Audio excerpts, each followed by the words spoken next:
So, David, it's been a week. We left it on a cliffhanger. I'm really keen to know what's going on. There's no cheese or wine left in the building. The guy went through all of it. And surprisingly, he still smells fresh. And he looks great too. Let's hear the rest of what Jack Beaumont has to say. I can't wait.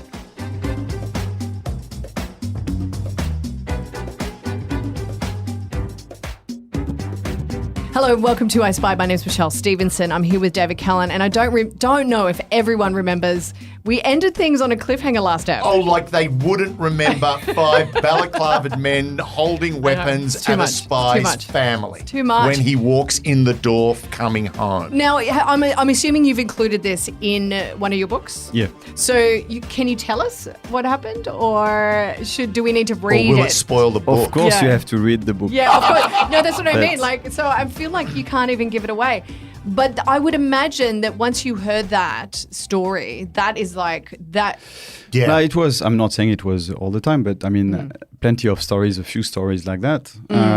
But what is interesting in that, I mean, of course, you need to read the book to know what happened. But the interesting part is, why did that happen? Yes. Yeah. And the reason why it did happen is because, when we come back from missions and we ask this someone else, of course, you check if you're not followed in the country before leaving the country. Right. To see if there is a dispositive of tailing and observation before you leave the country you're in.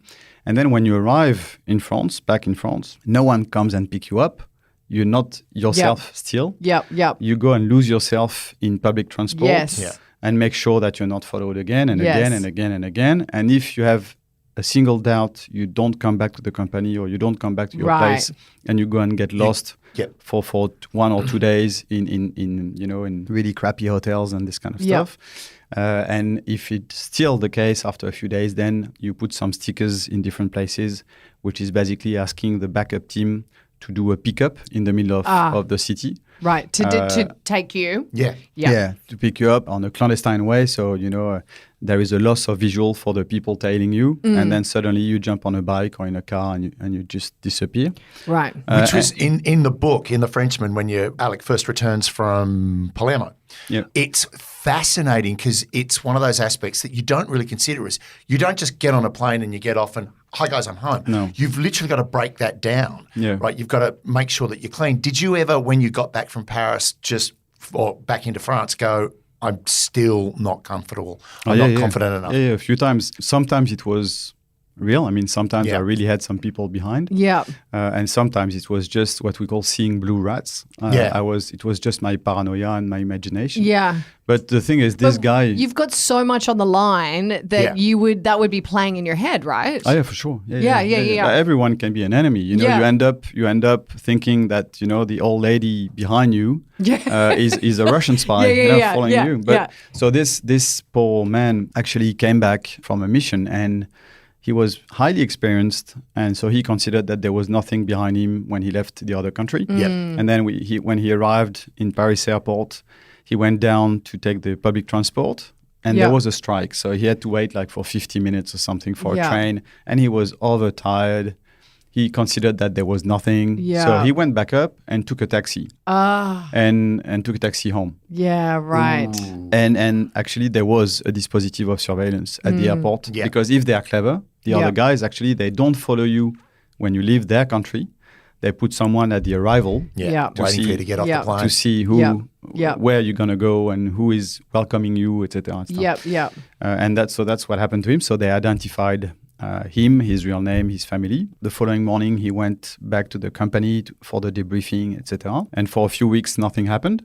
And then after a few weeks, he came back home one evening. Oh my gosh. And doing his checks to make sure he was not followed before coming back home. But they were already there. They were already there. They were there. They were there waiting. That to me would be the ultimate nightmare. Yeah. Yeah, it is. Yeah. It is. So I guess at some point you just decided, I can't do this anymore. No, it's not exactly what happened is so normally you spend 5 years maximum on the field. Okay, as that an makes operative sense. because we consider that after 5 years, psychologically it becomes a bit too complex. Yeah, or you develop a strong drinking habit. The drink. I mean, we have the highest rate of divorce and suicide in the whole French Defense Forces. Yeah. Well, there's an interesting thing in one of the early chapters where Alec is finally back in Paris, and basically, I'm going to go out and get drunk. It's like I just need to go and get drunk, and I need to get drunk with my backup team. We need to and it's that decompression. Yeah. This is the thing that's been fascinating for me, is that whole idea of not just the clean sweep, doing the cleaning run to make sure there's no one on your tail, but also the decompression as a team, where you've got to go, look, what happened, what went wrong, what went right, what's going on, and you decompress.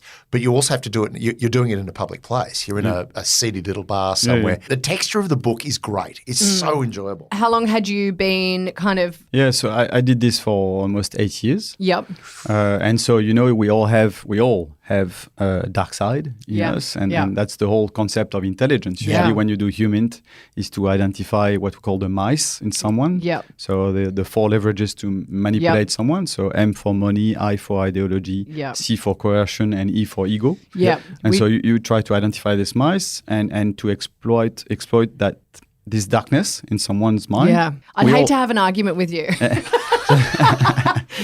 I don't think I'd win. So we all have it. But the problem is you can't fight the bad guys by being an angel. So you have to push yourself into your own limits in your own darknesses. Yep. And at the end of the day, your yin and yang becomes all black. Yeah. And there is no more light, no more white. And then you realize, looking at yourself in the mirror, or when your wife is telling you, I don't recognize the man I married. Yeah, of course. And you can see your kids as well sometimes being scared of you. I mean, and they're pure light too. You look at them and you're like, oh my God. Yeah, exactly. This is innocence, pure light. And you end up, because you're so used to have those 5 different IDs, so each time you finish a mission, you destroy this, dismantle this ID in less than 24 hours. Yeah. And then you recreate a 5th one, etc. And so you end up playing yourself. And not really being yourself anymore,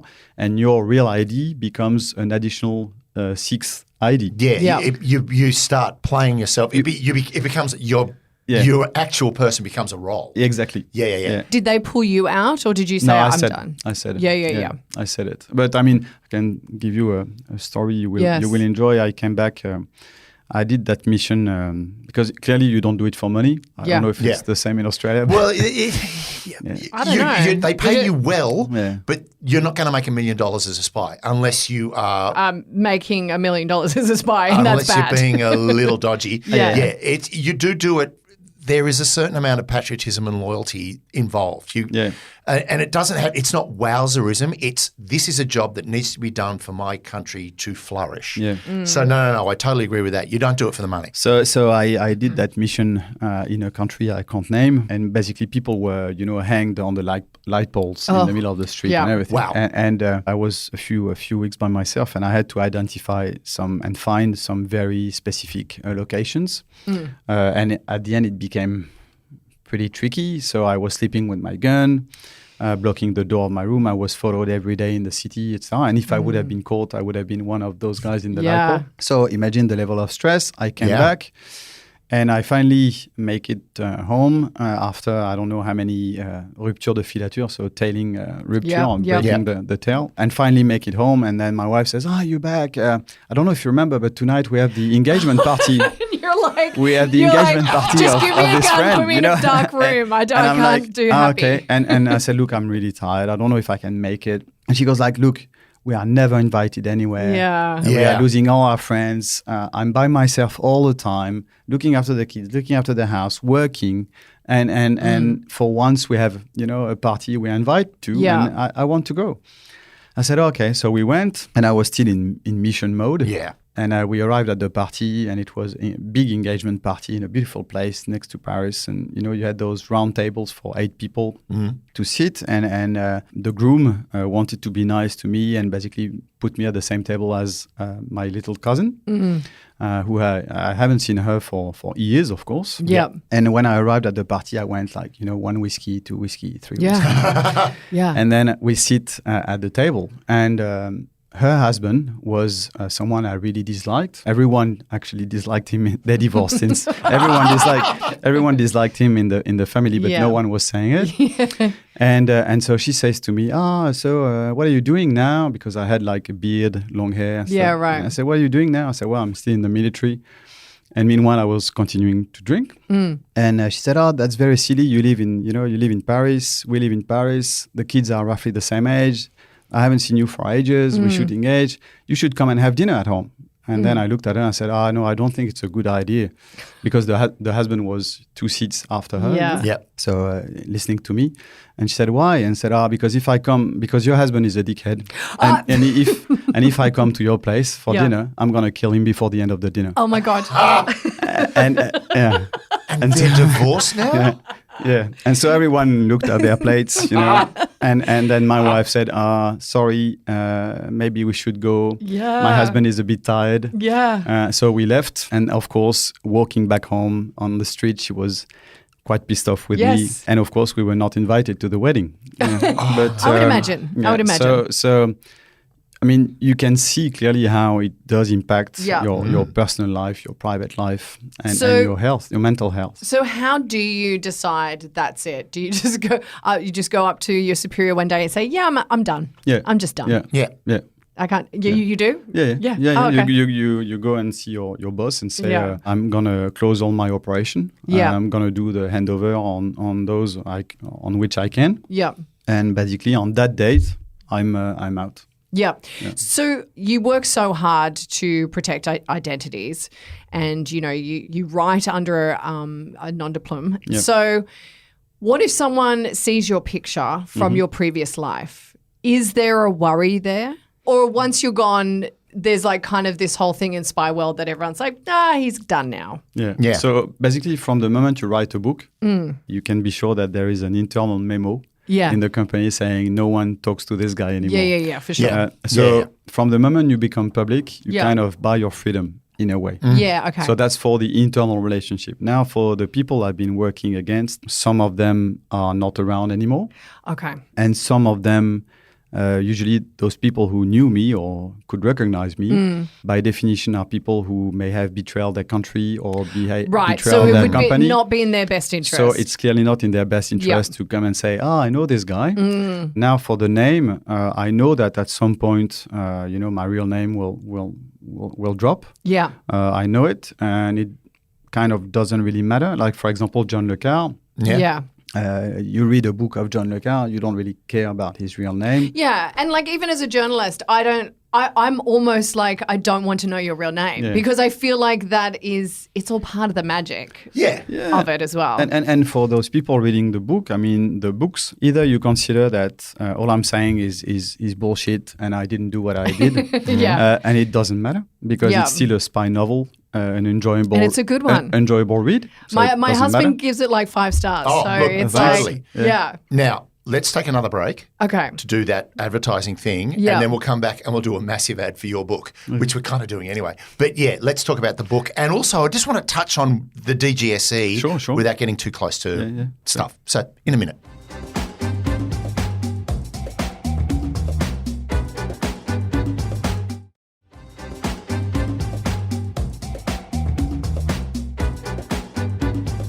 Okay, so we're back. Let's talk more about, I want to know a bit more about the writing process. So how long does it take you to write each book? Is it something that just kind of spews out of you because it's just been held in there? Do you storyboard your characters? Like how...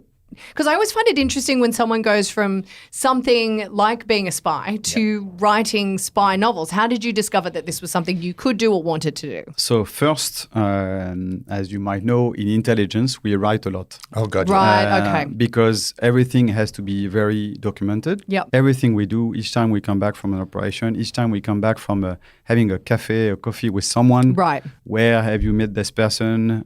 All the information you get from this person, all the information on the life of the person, everything has to be written. So you have to tell the story of every meeting you have. So you're storyboarding it as you go along. Yeah, you have to write stories all the time. It's one of the interesting things you bring up in the book, though, how Alec, when he gets back to headquarters, he's got to write his report on the operation, but he's got to write it in such a way that no one can identify him as the author, right? So it becomes very stylized. I worked on the style manual for Phrasio when I was there.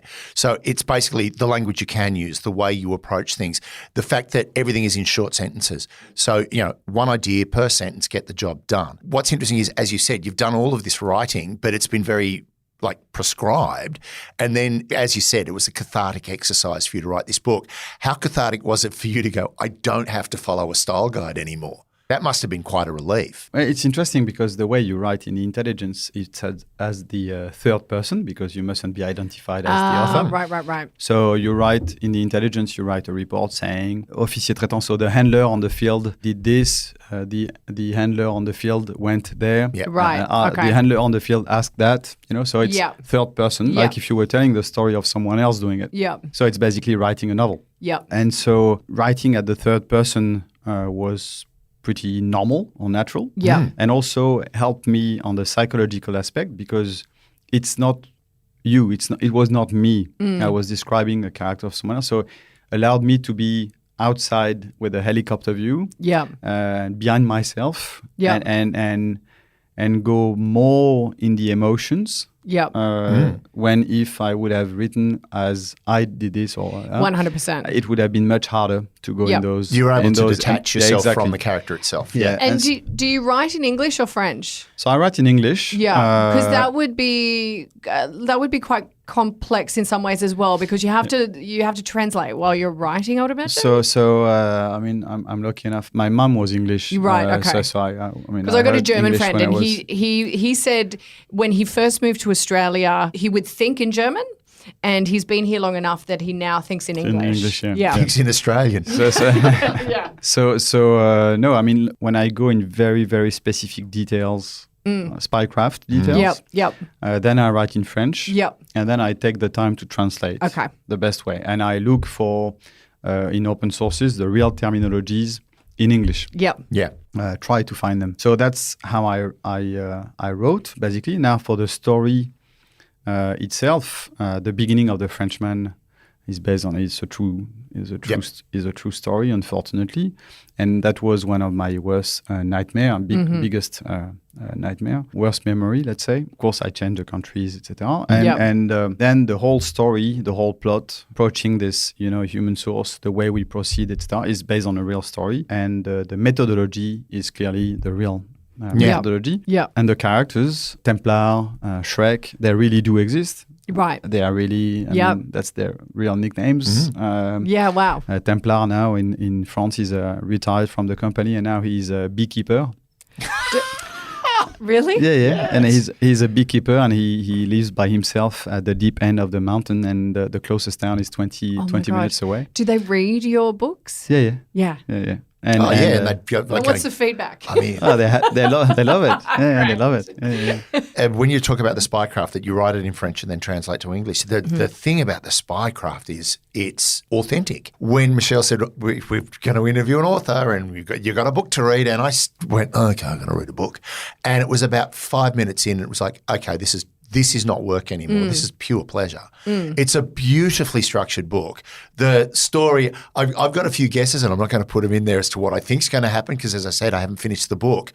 But the characters are great. The grittiness of it, the brutality of it as well. It's quite visceral, and that's kind of a reputation the DGSE has. It's kind of regarded as quite a fairly full-on and intense kind of organisation. I don't know how it compares with other organisations in the intelligence world. Well, isn't it incomparable to, CIA, MI5? I think it kind of but the thing is, it's interesting is when we look at the UK, the EKSIS, MI6, there is a certain amount of for want of a better word, violence involved, but it's all very sort of British. It's all very upper crust and where this is a lot more. The French like to get their hands dirty. Well, it's sort of like, it's like, wow, this thing feels like it's basically was born in Marseille on the docks. It's got that real sort of visceral energy to it, which is great. And that's what it was like in the DGSE, because DGSE has a reputation of being pretty full on intense and brutal organisation when it needs to be. Yeah, so I mean, it's because of the history of France and the Second World War. I mean, the DGSE comes from all the resistance networks and those methodologies. And so, of course, resistance during the Second World War, they were pretty offensive and pretty brutal and violent. The intelligence division, where you have all the analysts, etc., are usually people who did their studies in geopolitical studies. And, of course, you have a mix with some military people, like maybe 40% are officers. And their goal is usually to be sent, in embassies abroad with a diplomatic passport for 3 years. Declared officer. Yeah, declared officer for maybe 1 tour, 2 tours. The advantage being that financially, when you do this, you are paid as a diplomat and not as someone in the company. So you have a better salary. So a lot of them are looking at that. The danger is pretty limited. That's when you do get paid as a spy, when you're a declared spy. Right. Because you're a diplomat. Exactly. And I mean, it's because you have a diplomatic passport. Worst case scenario, it depends, maybe some other countries, some countries it's a bit harder than that, but best case scenario, you get expulsed. Persona non grata, go home. Kicked out of the country.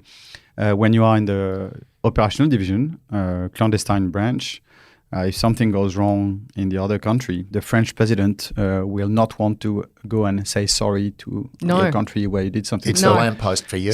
So basically no one's going to help you. No. And so because of that, when you are in the operational division on the clandestine branch and on the field doing offensive stuff, because of that risk that no one's going to come and help you and you don't have any diplomatic passport, you have to be brutal and efficient. Because you can't give the other one a single slightest chance to come back at you. As I said, as an actor, if you get it, when you're pretending to be somebody as an actor and you get it wrong, you don't get the next gig. When you get it wrong in the field, it's your life. But what I described, so the Frenchman is about a bacteriological weapon in Pakistan. Dark Arena is what could have happened behind the scenes to reach the situation between Russia and Ukraine, with the gas battle on the Med Sea. Both of them are highly realistic and based on true anecdotes and true stories. But for example, in The Frenchman, I really met the person, the bad guy of the book, as I describe in the book. So the way I describe it is exactly the way it did happen, except that it's another country. But when I met him and I was trying in my actor game to create the empathy, of course. And I said to him, you have a wife, kids, And he looked at me and said, with what I intend to do of the world, I prefer not to have kids. Oh my God. And I thought, okay. And then the next sentence it was... Sounds like Elon Musk. Oh, no, it doesn't. No. And then he said, I don't understand what you're doing here. I don't understand who you are. Oh, really? And I don't understand. And there is something wrong here. Oh my God. And then I thought, that's not looking good. No. Because with what he just said before, if he catches me, I'm going to have a really hard time with life. Yeah. And so that's where I had to leave the country in the boot of a car, etc. But it's so you really see the worst of humanity and human nature. But of course in the others, but actually also in yourself. Because to fight those guys, you have to go really deep into yourself. That's that lovely thing where at some point, I mean, there's a nice moment in the book where Romy, the hero's wife meets an Arabic woman through the school, through their children. And of course, Alec's reaction is, who is this person? What's going on? And, when he explains, these people will do will do things to a family. And in fact, the very first chapter has... We've all seen The Americans. We know that this goes on. The first chapter has something happen to a family, which is horrendous. It's brutal. But the interesting thing is he turns around and says, these people will do these things to a family. And her reaction is, does that mean you do it too? And it's that real moment again while you're reading it. How much do you want to know, really? Do you know? You know what I mean? But it's not just how much do you want to know. How much are you putting your own moral compass on the line or bending it out of shape to get the job done? But I guess you're not seeing it like that because when you're in there is no right or wrong. It's just getting the job done. Your moral compass does not exist, essentially. No, and also because the way it's done is usually you don't have the full picture of everything what's happening. Usually you only have the vision of one part of one piece of the puzzle. Everything's compartmentalized. Exactly, on purpose.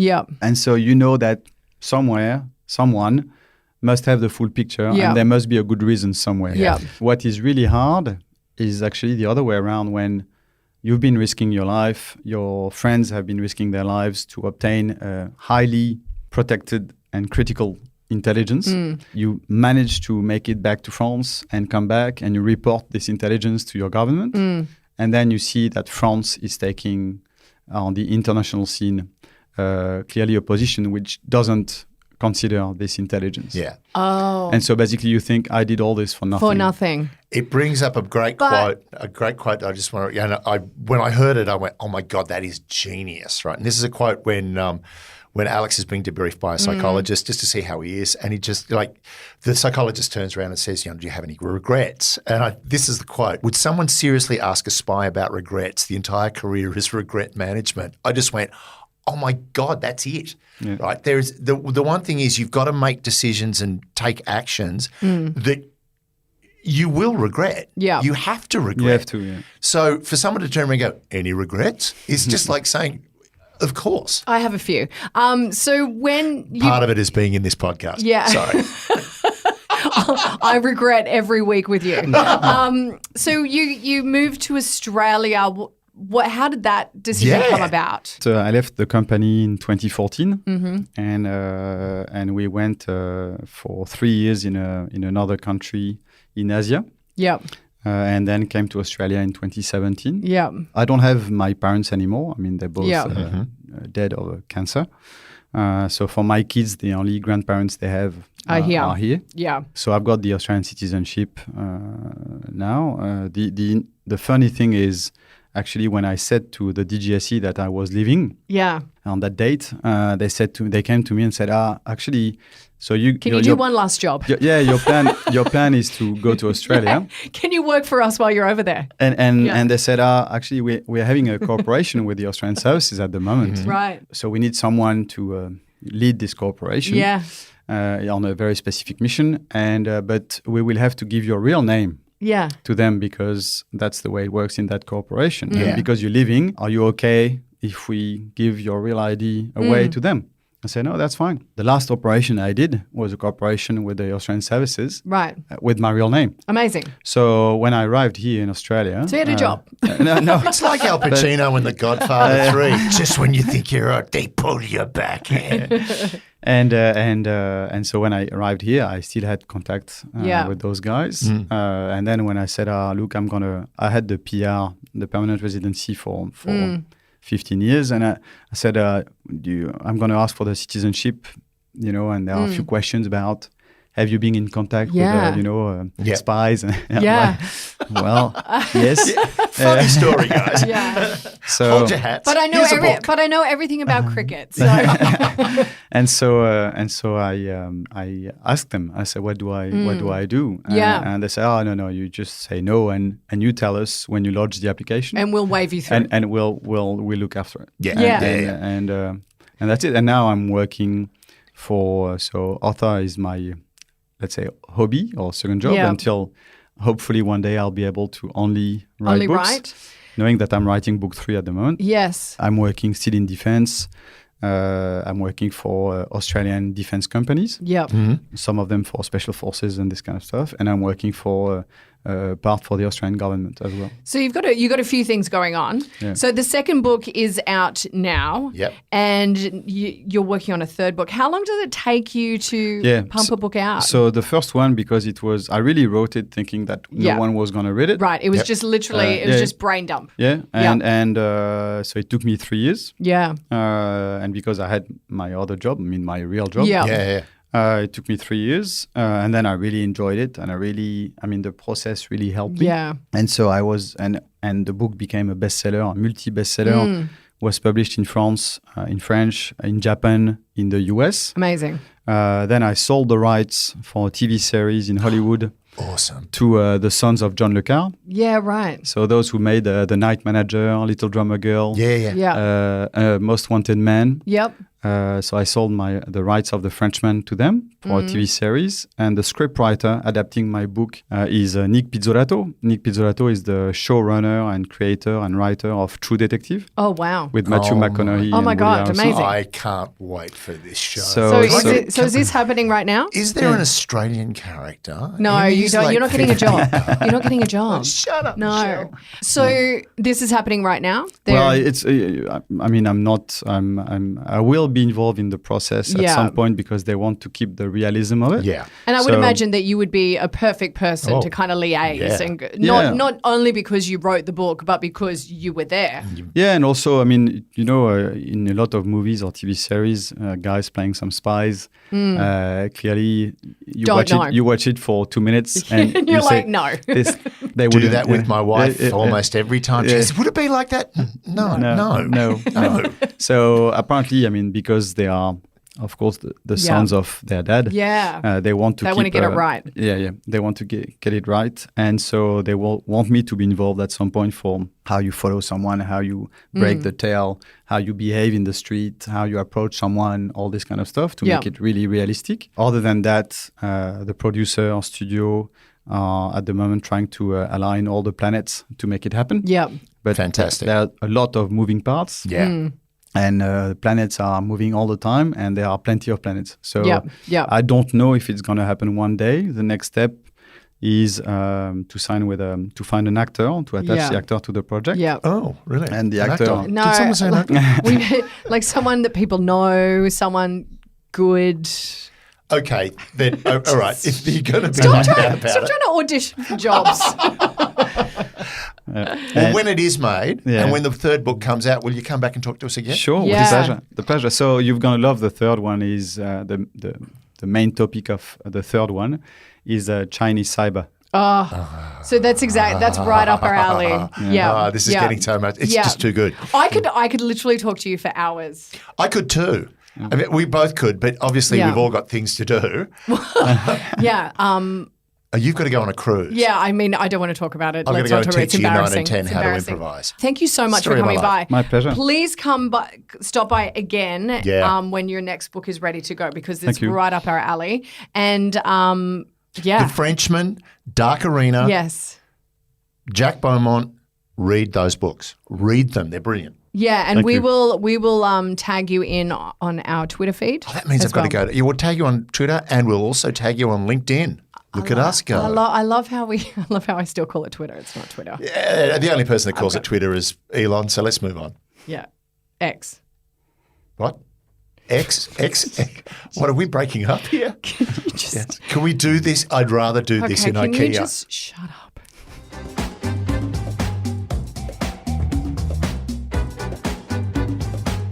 Oh my God. So that was, I can't, like, that, it was like having a real life spy. Actually, we did have a real life spy in here. I'm giddy. I'm giddy right now. He's literally living the life that you wish you lived.